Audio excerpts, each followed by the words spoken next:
En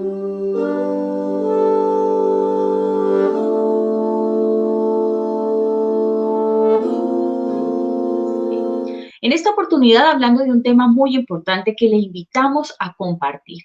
Justamente es un tema que genera mucho debate y, por supuesto, muchas preguntas e inquietudes de las personas en torno a él. Se trata de los tumores cerebrales porque, escuchen muy bien, pueden destruir incluso directamente las células cerebrales y también provocar daños a las células produciendo inflamación y ejerciendo presión también en otras partes del cerebro e incrementando la presión intracraneal. Hay pues diversos factores de riesgo que pueden desencadenar esto. Vamos a conocer los tratamientos que existen en torno a un tumor cerebral y lo vamos a hacer hoy acompañados de un especialista a quien tengo el gusto de darle la bienvenida hoy. Vamos a hablar con el doctor Diego Gómez Amarillo. Él es médico cirujano y se desempeña actualmente como neurocirujano de la Fundación Santa Fe de Bogotá, miembro activo de la Asociación Colombiana de Neurocirugía, con una amplia experiencia en el manejo de tumores cerebrales, y escuchen bien, no solo de adultos, sino también en niños. Doctor Diego, bienvenido a MSP. Gracias por su tiempo, por acompañarnos hoy. Muchas gracias por la invitación. Para mí es un gusto estar acá y hablar de un tema que a mí en lo personal pues me apasiona, es mi profesión y bueno, muchas gracias. Doctor, qué bueno, y es importante para nosotros siempre contar con profesionales que amen lo que hacen, que son médicos también con mucha vocación y que se desempeñan en un área porque realmente la han estudiado, ha sido años también investigando y bueno, le agradecemos que comparta con nosotros sus conocimientos. Y bueno, doctor, para comenzar a hablar sobre los tumores cerebrales, yo ahí a grosso modo pues dice una introducción, pero quisiera que fuese usted que nos diera una fisiopatología del tumor cerebral. ¿Cómo Bueno, ocurre? ¿Qué es? ¿Y qué pasa en la persona que lo padece? bueno, el tumor cerebral sin duda alguna para cualquier persona, sea médico o no, pues genera mucha impresión. La palabra o el diagnóstico tumor cerebral pues le genera a uno hasta sentimientos negativos por lo que ello implica. De alguna manera el cerebro está dentro de una cavidad que es el cráneo, que es una cavidad que evolutivamente está hecho para ser cerrada y cualquier cosa que hagamos para entrar que implica abrir el cráneo, pues es algo que no debería pasar. Eso es pensando con, con las buenas intenciones. Sin embargo, como en todas las partes del cuerpo, las células o donde hay células, una célula tiene el potencial de multiplicarse y convertirse en un tumor cerebral. Las causas, de alguna manera, comparten el origen del cáncer o de los tumores cerebrales, sea benigno o maligno. Implica que dentro de la información genética de cada célula hay una falla en esos procesos que le permiten a la célula desenvolverse y que llevan a que la célula se empiece a multiplicar. Entonces tiene un origen genético, sin embargo hay cierto tipo de tumores que tiene un patrón hereditario en donde influye que los padres o que de alguna manera en la familia se transmita el problema a nivel del ADN, mientras que hay otro tipo de tumores que nacen esporádicamente. Me refiero con eso a que en esa persona puntualmente la célula sufre un daño a nivel de su ADN, de su información genética, que lleva a que empiece a multiplicarse. Y cuando empieza a multiplicarse en el cerebro, pues y en cualquier otra parte del cuerpo se forma una masa y eso es a lo que llamamos un tumor cerebral. Tumor cerebral que si crece lentamente, si no invade el tejido alrededor de mucha, pues a una gran escala, pues puede ser un tumor benigno. Y si el tumor, por el contrario, tiene la capacidad de crecer muy rápido, de generar un daño muy grande, de irse a otras áreas del cerebro o otras áreas del cuerpo, pues hablamos de un tumor maligno, que es a lo que nos referimos cuando hablamos de cáncer cerebral. Entonces, hay muchas estructuras en el cerebro o muchas partes del cerebro y del cráneo con potencial de generar tumores cerebrales. Desde el Ujú. hueso, la piel del cráneo que pueda generar un tumor y que este tumor se vaya dentro del cerebro, a nivel de lo que recubre el cerebro que llamamos meninges, que son esas capas que protegen al cerebro, las células neuronales, las células de la glía, que es las células encargadas de darle esa estructura al cerebro, son aquellas que tienen un potencial pues de volverse un tumor cerebral. Y así lo vemos a todas las edades. Hay tumores más frecuentes en los niños, en los adultos, en las personas mayores, en los jóvenes, dependiendo la localización y muchas variables más. Pero a términos generales, sin duda es una enfermedad que nos genera, pues, por un lado, curiosidad, porque de alguna manera todos hemos conocido a alguien con un tumor cerebral y sabemos lo devastador que puede ser esto para el paciente y su familia. Claro que sí, doctor. Y además de lo que usted mencionó al comienzo, relacionado también con el diagnóstico no es fácil para ningún paciente. Eh, Al recibir esa noticia, pues se llena su cabeza quizás de miedos y necesita también, como en muchas condiciones, un acompañamiento psicológico para poder sobrellevar esta condición y poder afrontarla con su familia, con el apoyo familiar. Doctor, en torno a tantas preguntas, pues dice usted que el origen puede ser, pues, múltiple, pueden haber muchos factores que originen un tumor cerebral, pero hablando sobre factores de riesgo, quizás algunas personas erróneamente, o no sé, que piensan que quizás fue un golpe, un trauma en la cabeza lo que puede provocar. Esto podría ser uno de los factores que otros son desencadenantes de que ocurra un tumor cerebral. Bueno, es una excelente pregunta porque siempre que diagnosticamos o vemos un paciente con un tumor cerebral, el primer comentario de nuestros pacientes es cuando niño se cayó, tuvo un accidente en su juventud y bueno, siempre lo aclaramos con los pacientes, pero este es un buen escenario para también educar en ese sentido y es que no hay Perfecto. ningún tumor cerebral que tenga un nexo con un antecedente de un golpe ni en la niñez ni en el periodo reciente al diagnóstico del tumor. Una caída, por supuesto, puede generar muchas enfermedades, de hecho, en el largo plazo, pero puntualmente un tumor cerebral no se ha logrado demostrar que tenga ninguna relación con un golpe o un trauma. Hay otros factores de riesgo. Se han intentado asociar factores de riesgo como la exposición al celular de manera permanente durante mucho tiempo y la presencia de un tumor cerebral. Y a pesar de que hay trabajos que logran relacionarla, hoy en día no ha sido demostrado con claridad y no se considera un factor de riesgo tan influyente en la posibilidad de desarrollar un tumor cerebral. Por otro lado, la exposición a radiación, eso sí está asociado a la presencia de tumores en general en el cuerpo y no es ajeno el cerebro a la posibilidad de tener un tumor cerebral. Sin embargo, no son muchos los factores ambientales modificables, o sea, yo como ser humano, ¿qué puedo hacer para que no me dé un tumor cerebral en donde podamos actuar? Son muy pocos. Vuelvo, insisto, en que la herencia, a pesar de que siempre que también nos enfrentamos a un caso de un tumor cerebral, también nuestros pacientes nos dicen, hay que estudiar a nuestros hijos o hay que estudiar a los hermanos, a los papás. Y la respuesta es que, como les mencionaba, la gran mayoría de tumores, la gran mayoría, más del 90% de los tumores más frecuentes son hallazgos esporádicos en esa persona y no tienen un patrón hereditario. Por supuesto, hay enfermedades genéticas de toda una familia donde hay mutaciones puntuales en genes o en áreas del DNA muy importantes que generan que en toda esa línea familiar se presenten tumores cerebrales, pero no es lo más frecuente. Perfecto. Doctor, ¿drogas y alcohol tienen algo que ver o están relacionadas con este tema, con la condición o no? No realmente hay, a pesar de que hay estudios, como les mencionaba, en donde encontramos o lo que buscan tratar de encontrar es la relación de un tumor a una cantidad de factores, cientos de factores ambientales o que propios de la persona para asociar a tumores cerebrales. No ha habido una asociación directa el consumo de sustancias, incluyendo el alcohol o sustancias psicoactivas. Por supuesto, generan una cantidad de efectos muchas veces hasta peores que un tumor cerebral, efectos pues a nivel neuronal, efectos en el neurodesarrollo y de muchas otras maneras, pero puntualmente en el desarrollo de tumores no ha habido una asociación claramente demostrada. Perfecto, doctor. No, y nos encanta que usted esté aquí para aclarar todas esas dudas que tienen las personas del común, por supuesto, en torno al tema de los tumores cerebrales y una preocupación constante frente a un posible diagnóstico. Doctor, hablando de síntomas, ¿hay síntomas claros de un tumor cerebral o se pueden confundir quizás con otras condiciones? ¿Cómo entra también el diagnóstico ahí de acuerdo a los síntomas? Claro, los síntomas se pueden deber a a varias causas.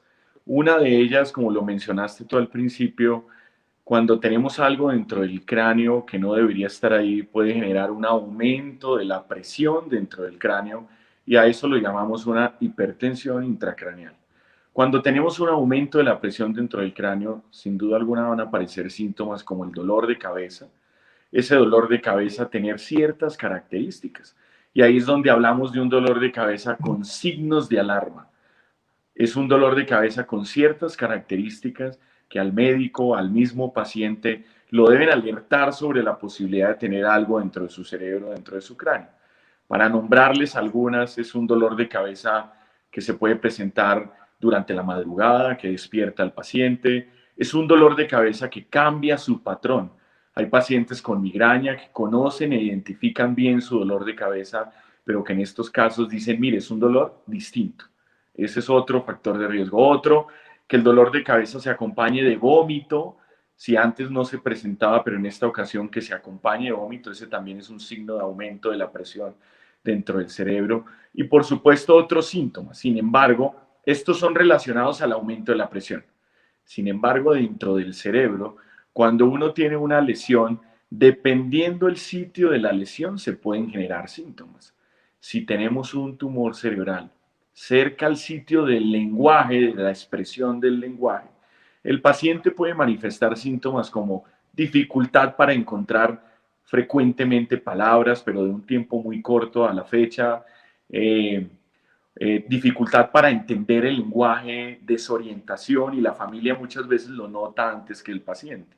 Si la lesión está, por ejemplo, o el tumor en el área del lenguaje, en el área de la movilidad puede manifestar disminución de la fuerza en el lado contrario del cuerpo, otros síntomas como alteraciones visuales, si está el tumor en la zona visual y el paciente percibir que está disminuyendo la visión en cualquier punto de la vía visual.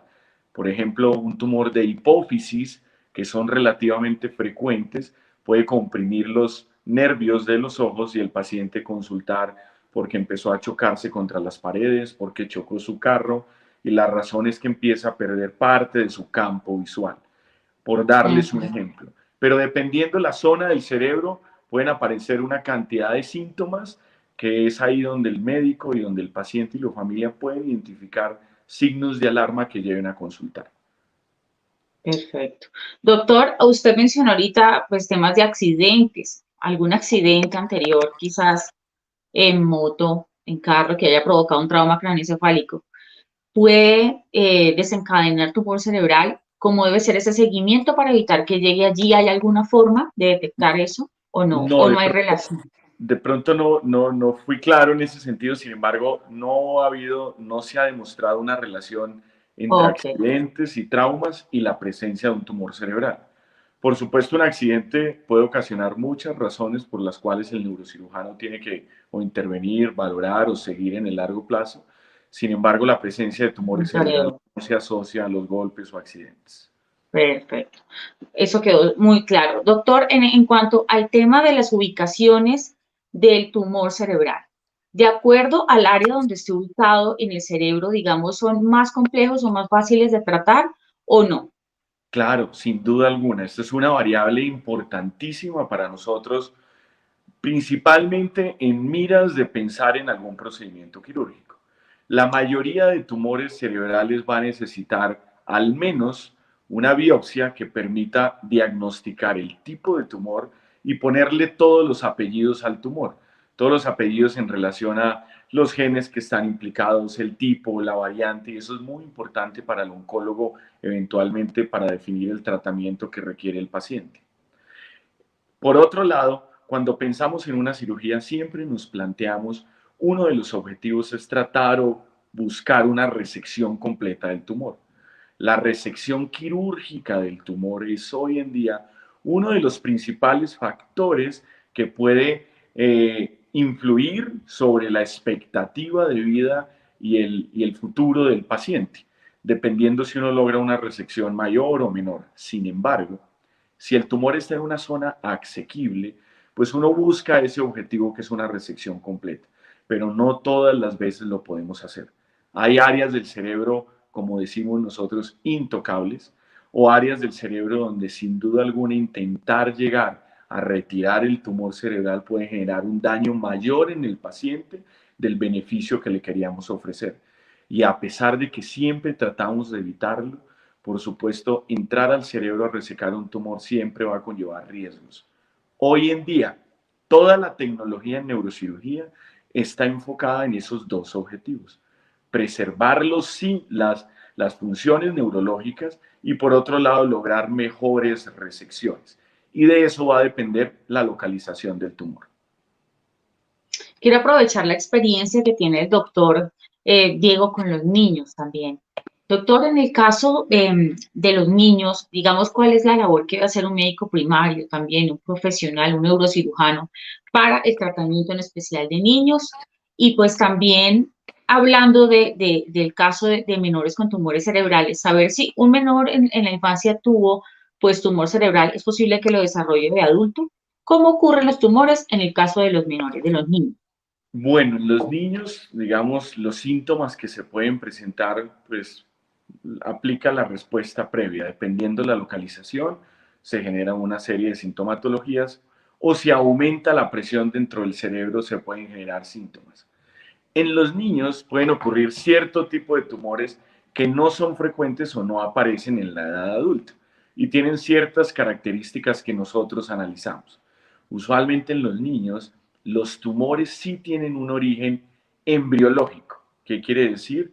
Que desde que el niño se formó en el útero de su madre, pues se generó una serie de situaciones en el ADN de las células cerebrales que puede llevar a la presencia de un tumor y que se manifieste en la infancia, ya sea al momento de nacer o en la edad temprana, en la edad preescolar o en la adolescencia. Esos tumores usualmente, como les menciono, sí tienen un origen en ese momento, a diferencia de los adultos que sí se pueden desarrollar sin tener un antecedente en la edad prenatal o antes del nacimiento. ¿Cómo identificar los tumores en los niños? Y esto es una recomendación en general en la atención primaria para los médicos que atienden en consulta de pediatría, de hecho para los mismos pediatras. Usualmente, si es un niño que tiene menos de un año cuya capacidad de expresión pues no se ha logrado, el niño no es capaz de decir, mire, me duele la cabeza o tengo este problema. En esos niños es donde tenemos que alertarnos frente a signos de alarma que tenemos que identificar. ¿Como cuáles? Niños que vienen en un progreso en relación a su desarrollo. Un niño que viene caminando o un niño que ya empezó a decir ciertas palabras, empezó a cumplir ciertas metas y de repente sufre un estancamiento o por ejemplo si lograba caminar o dar sus pasos, de repente ya no lo puede hacer y tiene dificultad para caminar o dificultad para pararse. Ese retraso puede significar un signo de alarma. Es frecuente en los niños como de alguna manera los tumores son más, es más probable que se presente en un área del cerebro que se llama la fosa posterior, que es en el compartimento inferior del cerebro. Ese compartimento de atrás es más pequeño. El ejemplo que siempre doy, uno tiene en el cráneo dos habitaciones, una habitación grande donde está el cerebro propiamente dicho y una habitación más pequeña donde está el cerebelo. En los niños se presentan muy frecuentemente tumores en la habitación más pequeña. Como es un espacio más pequeño, es posible que se presenten más tempranamente síntomas del aumento de la presión e hidrocefalia, que es el acúmulo de líquido dentro del cerebro de los niños. La razón es que en esa zona hay una autopista o un camino por donde transita el líquido del cerebro y cualquier cosa que esté ahí puede obstruir ese camino y llevar un acúmulo de líquido. Si es un niño antes del año, también podemos percibir que el niño aumenta el diámetro de su cabeza porque el líquido se empieza a acumular. Y esto que sentimos adelante, que es la fontanela del niño, se empieza a notar tensa, empiezan a aparecer venas sobre el cráneo y esto se suma a irritabilidad, que el niño no empieza a comer, que empieza a frenar su desarrollo en el que iba. Síntomas que les juro que son muy evidentes, no solo para el médico que lo pueda ver, sino para los papás, para las personas que rodean el niño. Entonces son una cantidad de síntomas que son fáciles de identificar en un niño que tiene toda la atención usualmente de sus padres y que va a llevar a consultar al niño. Pero a grosso modo esos serían los signos de alarma. Perfecto, doctor, ¿no? Y pues si es complejo en el caso de los adultos, pues en el caso de los niños es aún más difícil porque pues es una persona que está en crecimiento, en desarrollo, entonces se torna un poco más preciso el diagnóstico y el tratamiento. Doctor, hablemos de reincidencia de un tumor cerebral. En los casos en los que tratamientos son exitosos, hablemos de cirugía u otros, ¿qué probabilidad hay de que una persona vuelva a reincidir el tumor? Ok, eso va a depender puntualmente del tipo de tumor. Digamos, hay tumores que, como les mencionaba, un comportamiento agresivo o que llamamos malignos. Son tumores en donde a pesar de que logremos una resección completa del tumor, la posibilidad de que aparezca en el largo plazo es muy alta. Hay tumores donde desafortunadamente la ciencia aún pierde la batalla. Siempre hacemos nuestro mayor esfuerzo, logramos resecciones completas, reciben quimioterapia, radioterapia, pero hay tumores donde a pesar de hacer todo esto, pueden volver a aparecer. Sin duda alguna hemos ganado terreno con los años. Si comparamos hoy en día tanto una cirugía craneal que realizamos con frecuencia a hace 50 años, el pronóstico es otra historia. Y en los tumores cerebrales pasa lo mismo. Hoy en día la oncología logra generar tratamientos dirigidos al tipo de tumor en particular, logrando expectativas de vida mucho más altas. Si el tumor es benigno, una resección completa o una muy buena resección puede llegar a ser suficiente y no necesitar ni tratamiento con quimioterapia o radioterapia y eso pues tener una baja posibilidad de que vuelva a aparecer en el futuro. Sin embargo, dependiendo del tipo de tumor, hay la posibilidad de que sin duda pueda aparecer con el tiempo y ahí es donde, dependiendo del tipo de tumor, vamos a generar un cronograma de seguimiento que incluirá exámenes de resonancia seguramente y visitas al neurocirujano y al pediatra con frecuencia y esto aplica también exactamente con los adultos. Doctor, ¿hay algunas otras enfermedades que estén relacionadas con los tumores cerebrales? Hay cierto tipo de tumores cerebrales, usualmente en aquellos, como les mencioné, que se asocian a mutaciones familiares o síndromes. ¿Qué es un síndrome? Es un conjunto de manifestaciones en el cuerpo, no solo en un órgano, sino en muchos sitios. Hay cierto tipo de tumores o de síndromes que se acompañan de un tumor cerebral, un tumor en el riñón, tumores en el hígado, tumores en la piel. Y el mejor ejemplo del que sabemos hoy en día por algo muy ilustrativo es la neurofibromatosis, que también vemos en los niños, que se caracteriza por muchos tumores, no solo cerebrales, de muchos tipos cerebrales, sino también tumores en la piel, en la columna y en otros órganos, y así hay muchos ejemplos. Entonces hay enfermedades genéticas puntualmente definidas que se acompañan de la presencia de otros síntomas en otros órganos, incluyendo tumores. Perfecto. Doctor, quería hablarle también sobre el tema de salud mental. El tema de los tumores cerebrales podría estar relacionado con una alteración en el tema de salud mental del paciente y quizás también el acompañamiento que debe recibir una persona que fue diagnosticada con esta condición. Claro, claro, y la salud mental se puede manifestar o puede tener relación con los tumores cerebrales de dos maneras. Cuando un paciente tiene un tumor cerebral en ciertas áreas del cerebro que están implicadas o en la conducta o en el estado de ánimo o en la memoria o funciones mentales, también se pueden ver comprometidas. De hecho, es relativamente frecuente que hay pacientes que pueden estar durante algún tiempo diagnosticados con una enfermedad o una alteración mental y ser encasillada dentro de un diagnóstico de una enfermedad psiquiátrica y el paciente tener un tumor cerebral. Hoy en día, por supuesto, pacientes con enfermedades mentales siempre se acompañan de estudios de resonancia o estudios de imagen cerebral que permiten identificarlos, pero esto es uno de los puntos. Pacientes, dependiendo del sitio del tumor, se puede ver alterado, se puede manifestar con síntomas mentales y síntomas psiquiátricos.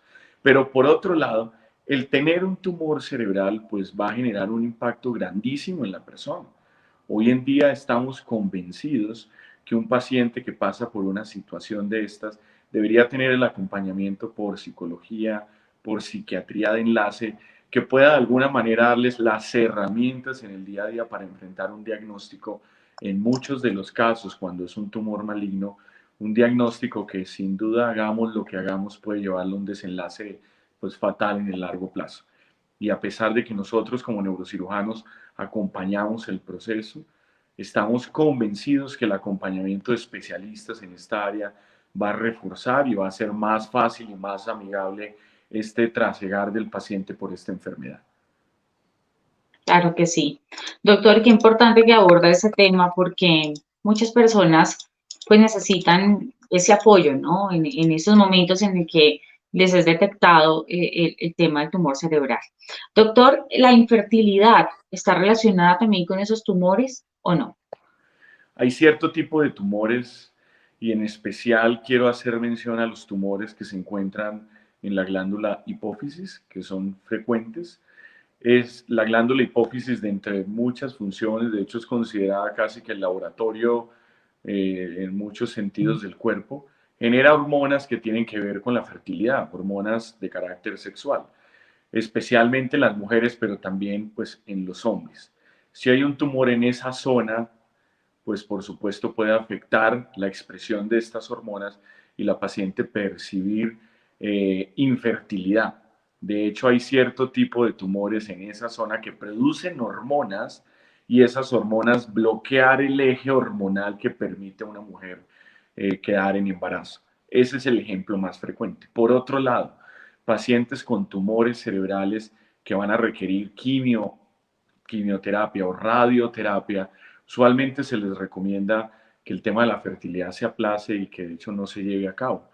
Estos medicamentos quimioterapéuticos van a influir en un embarazo si se lleva a cabo o influir también en la fertilidad. Entonces, este es un detalle también para mencionar. Cuando los tratamientos para los tumores cerebrales llegan a feliz término, pues se ha logrado controlar en el paciente, ¿qué cuidados deben existir de ellos en casa para, pues, garantizar que el tratamiento sea exitoso? Ok, te voy a hablar principalmente a lo que viene después de una cirugía cerebral.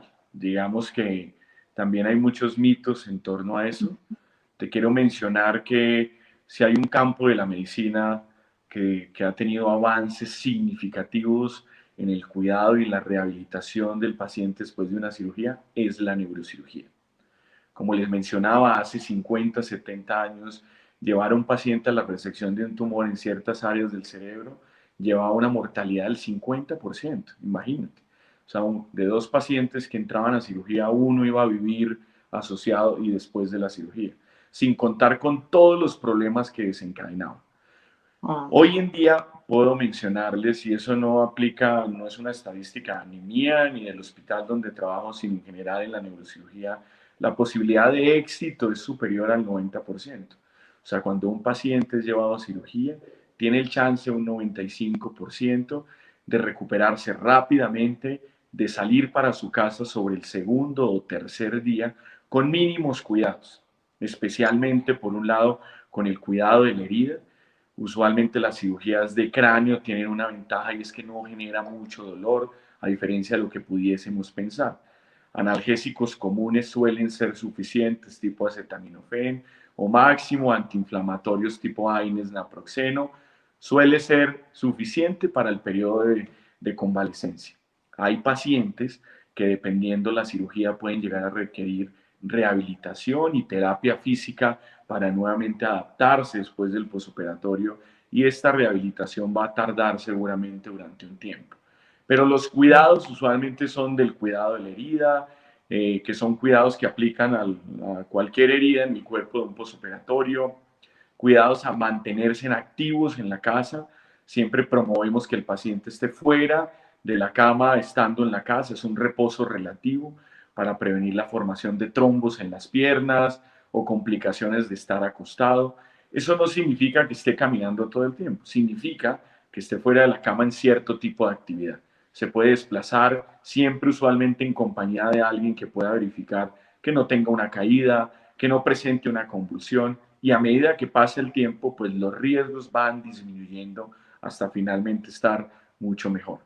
Normalmente damos un periodo de rehabilitación para una cirugía de cráneo, o sea, un periodo donde el paciente, uno, ya cerró su herida adecuadamente, los riesgos disminuyen de complicaciones, no solo asociadas a la herida, sino a complicaciones de la cirugía misma, y consideramos un mes un periodo prudente para ello, para retomar actividades de índole físico, laborales y de otras características. Pero por supuesto, cada paciente es individual y ahí es donde el neurocirujano va por supuesto, evaluar cada escenario en particular. Perfecto. Doctor, viajes en avión por la presurización, digamos, en estos casos, ¿qué recomiendan? Normalmente preferimos que durante los primeros 8 o 10 días estén en la ciudad por una razón fundamental y es que las complicaciones usualmente se pueden presentar en los primeros días y tener una cercanía al sitio donde fue intervenido es importante. Esa es la primera recomendación. Con respecto a la despresurización del avión, precisamente esa es la ventaja. Dado que la cabina está despresurizada, pues la presión de la altura no va a afectar directamente sobre el área de la cirugía o sobre el cráneo. Y usualmente no se contraindican viajes en avión, salvo ciertas circunstancias puntuales, pero no genera ninguna complicación lo más frecuente. Adicional. Perfecto. Doctor, habló usted ahorita sobre la cirugía, puntualmente dijo que no generaba mucho dolor en el paciente. ¿Cuánto dura esta cirugía? ¿Cuánto tarda, más o menos? Las cirugías también han evolucionado, digamos, tenemos la fama en neurocirugía que nuestros procedimientos duran horas, horas y 8 horas, 10 horas, procedimientos muy extensos y esto también ha cambiado. Y la tecnología nos ha ayudado. Somos, digo yo, amantes de la tecnología porque cada vez tenemos más Claro. infraestructura y más ayudas en cirugía que nos permiten acortar los tiempos, ser más efectivo y finalmente eso va a traducir en que el paciente, la cirugía va a ser más amigable con el paciente. Una cirugía puede variar siempre dentro del discurso que tenemos con los pacientes, es que no es una carrera contra el tiempo, la cirugía tarda lo que tarde, hay cirugías de 1 a 2 horas, hay cirugías de 5 a 7 horas, hay cirugías de 3 a 4 horas. Si me pides un promedio, yo pienso que estaríamos sobre las 3 o 4 horas en un procedimiento. Como les mencionaba, dentro del cráneo, en general en la cabeza, tenemos pocas estructuras que generan dolor. La piel es una de ellas, la piel del cráneo y el cuero cabelludo. Infiltramos muy bien con sustancias que anestesian muy bien la piel. El cráneo no tiene dolor. El cráneo, el hueso no tiene terminaciones nerviosas y eso también es una ventaja. Lo que recubre el cerebro, que llamamos la dura madre, que es una meninge que está recubriendo todo el cerebro, también tiene terminaciones nerviosas, pero usualmente no genera dolor en el posoperatorio. Y el cerebro, puntualmente, y esto es paradójico y lo he dicho en redes recientemente, el cerebro es el responsable de nuestro dolor. Si yo me machuco el dedo, el cerebro es el que interpreta que uno tiene el dolor. Los centros del dolor están en el cerebro, pero paradójicamente el cerebro no tiene terminaciones nerviosas y no duele. Nos da una ventaja técnica y es que podemos operar a nuestros pacientes despiertos.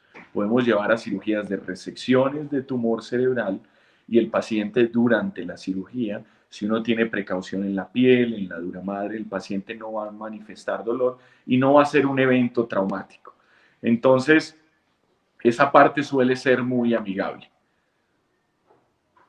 Doctor, pues ahora entendemos por qué le apasiona tanto el tema de los tumores cerebrales, porque realmente el cerebro es un órgano muy interesante y muy interesante de estudiar. Gracias por habernos dado todos esos conocimientos, toda esta información tan importante. Y no puedo dejar ir sin que nos hable también sobre prevención, doctor. Este es un espacio que lo ve toda la comunidad y conocer pues las recomendaciones que nos pueda dar un especialista y también pues saber si hay alguna forma de prevenirlos o quizás de mantener hábitos que nos permitan ser más saludables y también evitar padecer alguna de estas condiciones. Bueno, digamos que la prevención está en tumores cerebrales, está ligado a consultar e identificar tempranamente los signos de alarma que mencioné previamente. Como les mencionaba, son muy pocas, casi que pudiese no describir ninguna, ninguna variable en el ambiente que pueda ser modificada para tener o no un tumor cerebral. Por supuesto, y eso aplica también ante la posibilidad de cualquier enfermedad, los hábitos saludables están demostrados hoy en día que pues tienen un impacto en la salud mental, en la salud cerebral, en la salud corporal, y el cerebro no es ajeno a ello. Enfrentar una cirugía cerebral en condiciones óptimas de salud es la diferencia abismal entre que el paciente le vaya bien o mal. Afrontar una anestesia de estas características, entre otras. Entonces, los hábitos saludables siempre estarán de moda hoy más aún que en el pasado. Hoy tenemos que mantenernos sanos porque no sabemos de qué manera nuestra salud se puede complicar en algún punto y si la enfrentamos en mejores condiciones, la diferencia puede ser muy grande. Hay una cosa que me gustaría mencionarles importantísima, porque yo pienso que ustedes llegan a muchas personas que están escuchando y más aquellas personas o que tienen contacto con alguien que tuvo un tumor cerebral o demás. Sin duda alguna, el éxito del manejo de un tumor cerebral hoy en día es el trabajo en equipo. El neurocirujano es solo un eslabón de toda la cadena del éxito, desde la persona que identifica los signos de alarma, las imágenes que se tomen del cerebro que sean de óptima calidad.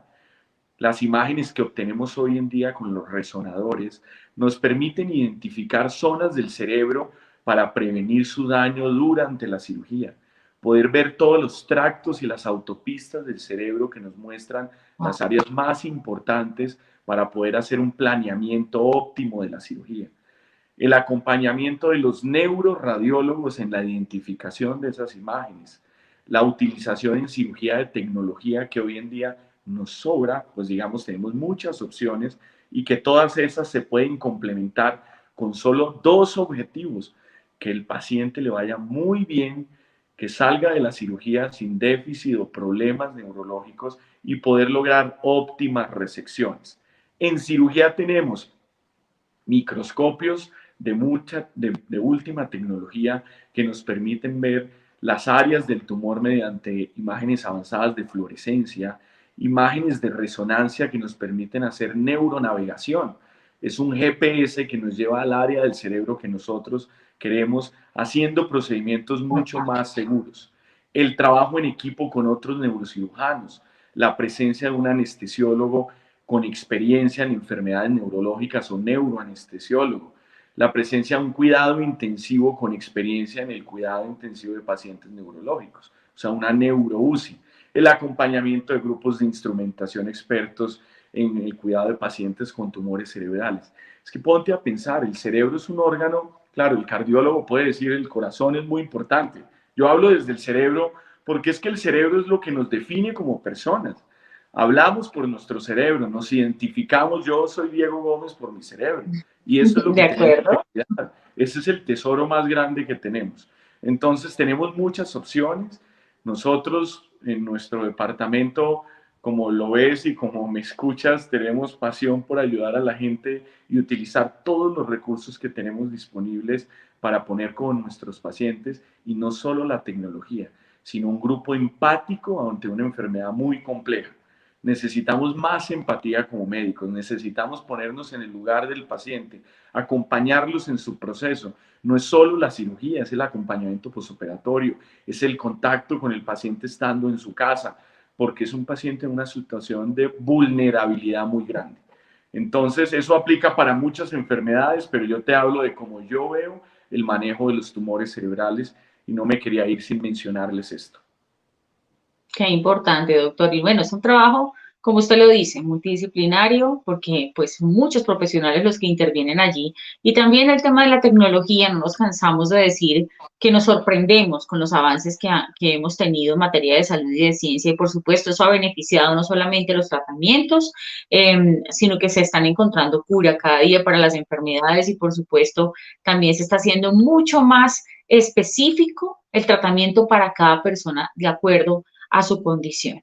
Doctor Diego Gómez Amarillo, médico cirujano, quien se desempeña actualmente como neurocirujano de la Fundación Santa Fe aquí en Bogotá, miembro activo de la Asociación Colombiana de Neurocirugía y con una amplia experiencia también en manejo de tumores cerebrales, tanto en niños como en adultos. Le agradecemos, doctor, que haya estado con nosotros en